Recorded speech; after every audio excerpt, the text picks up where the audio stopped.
Hi guys, today we will talk about how to turn on personalized ads based on your Reddit activity and account info on your Reddit app.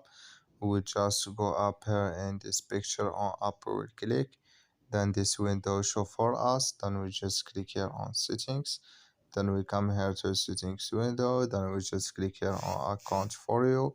And this window here, we come here to account settings. Then we just go down here and we come here to personalize ads based on your Reddit activity and account info. We just click here on this is mark, and like you said, this is color show for us. That's mean it's turned on no. So that's on no. I wish you I get it. You just follow these ways and it's going to work with you. That's all you have to do. Thank you for your watching. Don't forget to support us by liking, subscribe, and see you in next video.